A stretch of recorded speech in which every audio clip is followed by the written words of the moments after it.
எழுப்புதல் கையேடு 6. ஆண்டவர் இயேசுவும் எழுப்புதலும். ஏசாயா தீர்க்கதரிசியின் புஸ்தகம் அவரிடத்தில் கொடுக்கப்பட்டது. அவர் புஸ்தகத்தை விரித்தபோது, கர்த்தருடைய ஆவியானவர் என்மேல் இருக்கிறார், தரித்திரருக்கு சுவிசேஷத்தை பிரசங்கிக்கும்படி என்னை அபிஷேகம் பண்ணினார். இருதயம் நெருங்குண்டவர்களை குணமாக்கவும், சிறைப்பட்டவர்களுக்கு விடுதலையும், குருடருக்கு பார்வையையும் பிரசித்தப்படுத்தவும், நொறுங்குண்டவர்களை விடுதலையாக்கவும், கர்த்தருடைய அனுக்கிரக வருஷத்தை பிரசித்தப்படுத்தவும் என்னை அனுப்பினார். லூக்கா 4:17-19. பூமியின் மேல் அக்கினியை போட வந்தேன், அது இப்பொழுதே பற்றி எரிய வேண்டும் என்று விரும்புகிறேன். ஆகிலும் நான் முழுக வேண்டிய ஒரு ஸ்நானம் உண்டு, அது முடியும் அளவும் எவ்வளவோ நெருக்கப்படுகிறேன். லூக்கா 12:49. இதோ நான் தெரிந்து கொண்ட என்னுடைய தாசன், என் ஆத்துமாவுக்கு பிரியமாயிருக்கிற என்னுடைய நேசன், என் ஆவியை அவர் மேல் அமர பண்ணுவேன். அவர் புறஜாதியாருக்கு நியாயத்தை அறிவிப்பார், வாக்குவாதம் செய்யவும் மாட்டார், கூக்குரலிடவும் மாட்டார். அவருடைய சத்தத்தை ஒருவனும் வீதிகளில் கேட்பதும் இல்லை. அவர் நியாயத்திற்கு ஜெயங்கிடைக்க பண்ணுகிற வரைக்கும் நிறைந்த நாணலை முறிக்காமலும் மங்கி எரிகிற திரியை அணைக்காமலும் இருப்பார். அவருடைய நாமத்தின் மேல் புறஜாதியார் நம்பிக்கையாயிருப்பார்கள் என்பதே. மத்தேயு 12:18-20. இயேசு சீமோனை நோக்கி, பயப்படாதே, இது முதல் நீ மனுஷரை பிடிக்கிறவனாயிருப்பார் என்றார். லூக்கா 5:10. அப்படிப்பட்ட அற்புதத்தை அவர் செய்தார் என்று ஜனங்கள் கேள்விப்பட்டதினால் அவர்கள் அவருக்கு எதிர்கொண்டு போனார்கள். அப்பொழுது பரிசேயர் ஒருவரையொருவர் நோக்கி, நீங்கள் செய்கிறதெல்லாம் வீண் என்று அறிகிறதில்லையா? இதோ உலகமே அவருக்கு பின் சென்று போயிற்றே என்றார்கள். யோவான் 12:18-19. இயேசு செய்த வேறு அநேக காரியங்களும் உண்டு. அவைகளை ஒவ்வொன்றாக எழுதினால் எழுதப்படும் புஸ்தகங்கள் உலகம் கொள்ளாதென்று எண்ணுகிறேன். ஆமேன். யோவான் 21:25. சவுலே, சவுலே, நீ என்னை ஏன் துன்பப்படுத்துகிறாய்? ஆண்டவரே, நீர் யார் என்றார். நீ துன்பப்படுத்துகிற இயேசு நானே. முள்ளில் உதைப்பது உனக்கு கடினமாம். நான் என்ன செய்ய சித்தமாயிருக்கிறீர்? பட்டணத்துக்குள்ளே போ, நீ செய்ய வேண்டியது சொல்லப்படும். அப்போஸ்தலர் 9:4-6. ராத்திரியிலே கர்த்தர் பவுலுக்கு தரிசனமாகி, நீ பயப்படாமல் பேசு, மௌனமாயிராதே, நான் உன்னுடனே கூட இருக்கிறேன். உனக்கு தீங்கு செய்யும்படி ஒருவனும் உன்மேல் கை போடுவது இல்லை. இந்த பட்டணத்தில் எனக்கு அநேக ஜனங்கள் உண்டு. அப்போஸ்தலர் 18:9. அன்று ராத்திரியிலே கர்த்தர் பவுலின் அருகே நின்று, பவுலே, திடன்கொள், நீ என்னை குறித்து எருசலேமில் சாட்சி கொடுத்தது போல ரோமாவிலும் சாட்சி கொடுக்க வேண்டும். அப்போஸ்தலர் 22:11. நீ எழுந்து கால் ஊன்றி நில். நீ கண்டவைகளையும் நான் உனக்கு தரிசனமாகி காண்பிக்கப் போகிறவைகளையும் குறித்து உன்னை ஊழியக்காரனாகவும் சாட்சியாகவும் ஏற்படுத்துகிறதற்காக உனக்கு தரிசனமானேன். அப்போஸ்தலர் 26:16. உன் சுய ஜனத்தாரிடத்தினின்றும் அந்நிய ஜனத்தாரிடத்தினின்றும் உன்னை விடுதலையாக்கி, அவர்கள் என்னை பற்றும் விசுவாசத்தினாலே பாவ மன்னிப்பையும் பரிசுத்தமாக்கப்பட்டவர்களுக்குரிய சுதந்திரத்தையும் பெற்றுக்கொள்ளும்படியாக தேவனிடத்திற்கும் திரும்பும்படிக்கு அவர்கள் இருளை விட்டு ஒளியிடத்திற்கும் சாத்தானுடைய அதிகாரத்தை விட்டு நீ அவர்களுடைய கண்களை திறக்கும் பொருட்டு இப்பொழுது உன்னை அவர்களிடத்திற்கு அனுப்புகிறேன். அப்போஸ்தலர் 26:17. நாம் ஜெபிப்போம். பிதாவாகிய தேவனே, நாங்கள் மனதார நாங்கள் துதிக்கிறோம், நாங்கள் ஸ்தோத்தரிக்கிறோம். அப்பா ஆண்டவரே, இந்த கடைசி நாட்களிலே, கடைசி காலத்திலே ஆண்டவரே, இந்த உலகம் தழுவின ஒரு எழுப்புதலை தருவேன் என்று வாக்குரைத்து இருக்கிறீர். அதற்காக நன்றி ஆண்டவரே. என் ஆண்டவரே, இதோ நான் சீக்கிரமாய் வருகிறேன் என்று சொன்னீர் ஆண்டவரே. ராஜா ஆண்டவரே, அப்பா, நீர் எடுத்துக்கொள்ளப்படும் போது தேவதூதர்கள் சொன்னார்கள், கலிலேயர் ஆகிய மனுஷரே, நீ வானத்தை அண்ணாந்து பார்த்து நிற்பதென்ன? இவர் எவ்விதமாய் ஏறி செல்கிறாரோ அதே போல அவர் மீண்டுமாய் திரும்ப வருவார் என்று சொன்னார்கள். அப்பா, இதோ உலகம் தழுவின ஒரு எழுப்புதல் வரப்போகிறது. அது வந்து கர்த்தராகிய இயேசு கிறிஸ்துவின் வருகைக்கு சபையை ஆயத்தம் பண்ண போவதற்காக உமக்கு நன்றி அப்பா. நன்றி ஆண்டவரே. அதற்காக நாங்கள் கோடான கோடி ஸ்தோத்திரங்களை ஏறெடுக்கிறோம்.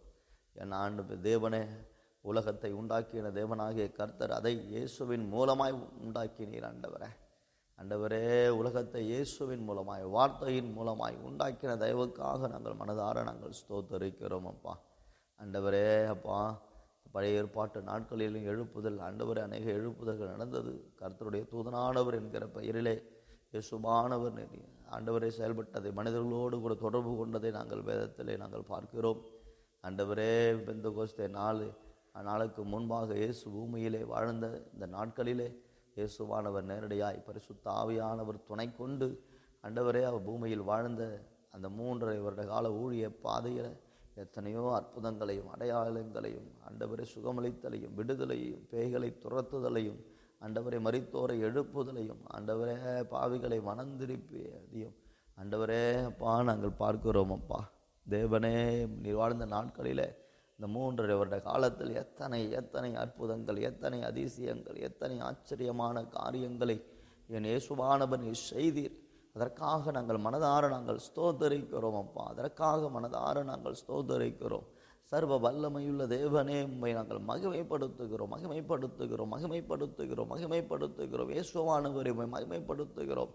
இயேசுவானவர் ஆண்டவரே தொட்டு குணமாக்கி நீரே, அதற்காக உமக்கு நன்றி அப்பா. வார்த்தையை தெரிவித்தீரே, அதற்காக நன்றி. பிசாசுகள் மேல் அதிகாரம் உடையவராய் இருந்தீரே, அதற்காக நன்றி. ஆண்டவரே, உம்மை நீர் தேடிச் சென்று சுகமாக்கினீர். உம்மை தேடி வந்தவர்களை நீர் சுகமாக்கினீர்.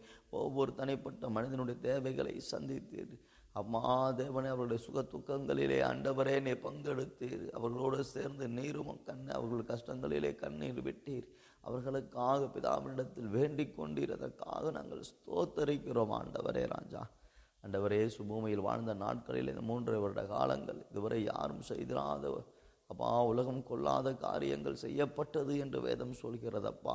இயேசுவானவர் பூமியில் வாழ்ந்த நாட்களிலே அப்படிப்பட்ட பலத்த காரியங்களை செய்தபடியாலே நாங்கள் ஸ்தோத்தரிக்கிறோம் அப்பா. ஆண்டவரே ஸ்தோத்திரம். ஆண்டவரே, நீர் பரலோகத்திற்கு ஏறி சென்ற பின்பு மரித்து உயிர்த்தெழுந்து பின்பு பரலோகத்திற்கு சென்று பிதாவினிடத்திலே வரங்களை பெற்றுக்கொண்டு துரோகிகளாகிய மனிதர்களுக்கு அதை கொடுத்தீரதற்காக நாங்கள் ஸ்தோத்தரிக்கிறோம் அப்பா. வரங்களை இன்றைக்கு ஆண்டவரே தேவன் தருகிற 9 வரங்களையும் ஆவியானவர் மூலமாய் பிதாவானவரும் இயேசுவானவரும் இணைந்து ஒவ்வொருவர்களுக்குள்ள ஆண்டவர் வரங்களை பகிர்ந்தளிக்கிற தெய்வக்காக நன்றி. இயேசு பூமியில் வாழ்ந்த நாட்களிலே நீர் ஊழியம் செய்தீர். இன்றைக்கு பரிசுத்த ஆவியானவர் துணை கொண்டு ஒவ்வொரு தேவ ஊழியர்களும் விசுவாசிகளும் செயல்பட்டு அற்புதங்களையும் அடையாளங்களையும் ஜனங்கள் வாழ்விலே கொண்டு வருகிறார்கள் அப்பா. இயேசு விட்டு சென்ற அந்த ஊழியம் இன்றைக்கும் தொடர்கிறதற்காக நாங்கள் நன்றிகளை ஏறெடுக்கிறோம் அப்பா. இயேசுவின் மூலமாக என்ன செய்யப்பட்டதோ நீ சொன்ன வாக்கின்படியே அதை பார்க்கலும் மேலானவைகளை இந்த நாட்களிலே ஊழியர்கள் மூலமாய் விசுவாசிகள் மூலமாய் தேவன் தேசத்திலே உலகத்திலே செய்து கொண்டு வருகிற தெய்வக்காக நன்றி ஆண்டவரே. எங்களை நீ சிநேகிதன் என்று அழைத்த தெய்வக்காக நன்றி. ஒரு ஒரு வேலைக்காரனாய் எங்களை பாவிக்காதபடி ஒரு சிநேகிதனாய் எங்களை பாவித்து ஆண்டவரே உம்முடைய ரகசியங்களை எல்லாம் எங்களுக்கு வெளிப்படுத்த தயவுக்காக நாங்கள் மனதார நாங்கள் ஸ்தோத்தரிக்கிறோம் அப்பா. ஆண்டவர் இயேசு வாழ்ந்த நாட்களில் எப்படிப்பட்ட பலத்த அற்புதங்களும் அடையாளங்களும் நடந்ததுவே அதேபோல இந்த நாட்களிலும் நடக்கட்டும் என்று சொல்லி நாங்கள் ஜெபிக்கிறோம் அப்பா. உம்மை தொட்டவர்கள் எல்லாரும் குணமானார்கள், பாவிகள் மனம் திரும்பினார்கள், பிசாசினால் பீடிக்கப்பட்டவர்கள் விடுதலையாக்கப்பட்டார்கள் அப்பா. நிற்க இடம் போதாத அளவுக்கு ஜனங்கள் அவரை சூழ்ந்து கொண்டு அதை பார்க்கிறோம் அப்பா. கால் தேவனின் தூரமான பிரயாணம் செய்து இயேசுவினிடத்தில் வந்து அவர் உபதேசத்தை கேட்கும்படியும் அற்புத அடையாளங்களை சுகத்தை பெற்றுக்கொள்ளும்படியாகும் தேவன் சாரையாய் பல திசைகளிலிருந்தும் பல திக்கிலிருந்தும் வந்தார்கள் அப்பா. அதே போல ஒரு எழுப்புதல் இந்த கடைசி நாட்களில் வரட்டும் ஆண்டவர். இயேசு மூலமாய் செய்யப்பட்ட எழுப்புதல் மீண்டுமாய் இன்றைக்கு தம்முடைய ஊழியக்காரர்கள் மூலமாய் இயேசுவானவர் செய்வீராக. நான் செய்த கிரிகளை தானும் செய்வான், அதை பார்க்கலும் மேலான காரியங்களை செய்வான் என்று வாக்குரைத்த தெய்வமே, இன்றைக்கும் கூட இயேசுவானவர் ஆண்டவரை சபையை நேசித்து சபையின் மூலமாக ஊழியர்கள் மூலமாய் பலத்த அற்புதங்களை அடையாளங்களை தேவன் செய்யும்படிக்கு நாங்கள் கேட்கிறோம் அப்பா. நீங்கள் அப்படி செய்கிற அன்பிற்காக உமக்கு ஸ்தோத்திரம். நீ செய்கிற அன்பிற்காக உமக்கு ஸ்தோத்திரம். நீ செய்கிற அன்பிற்காக உமக்கு ஸ்தோத்திரம். நீ செய்கிற அன்பிற்காக உமக்கு ஸ்தோத்திரம். சர்வ வல்லமையுள்ள தேவனே உமக்கு ஸ்தோத்திரம் ஸ்தோத்திரம் ஸ்தோத்திரம். மாபெரும் எழுப்புதை விடுத்து சிதறப்போவதற்காக நன்றி. இயேசு செய்த வேறு அநேக காரியங்களும் உண்டு. அவைகளை ஒவ்வொன்றாக எழுதினால் எழுதப்படும் புஸ்தகங்கள் உலகம் கொள்ளாது என்று எண்ணுகிறேன் என்று அப்போஸ்தலன் யோவான் சொல்வதை நாங்கள் பார்க்கிறோம் அப்பா. ஆண்டவரே ஸ்தோதரிக்கிறோம் அப்பா. மாராதன சந்தன மாடகந்துடன சகந்தன கவாந்தரபா. அப்படிப்பட்ட பலத்த காரியங்களை இந்த கடைசி நாட்களிலும் இயேசுவானவர் மூலமாய் ஊழியர்கள் மூலமாய் செய்யும்படிக்கு நாங்கள் கேட்கிறோம். செய்கிற அன்பிற்காக உமக்கு ஸ்தோத்திரம் ஸ்தோத்திரம் ஸ்தோத்திரம் அப்பா. ஸ்தோத்திரம். இயேசு கிறிஸ்துவை நாமத்தில் என்று சொல்லி ஜெபிக்கிறோம் பிதாவே.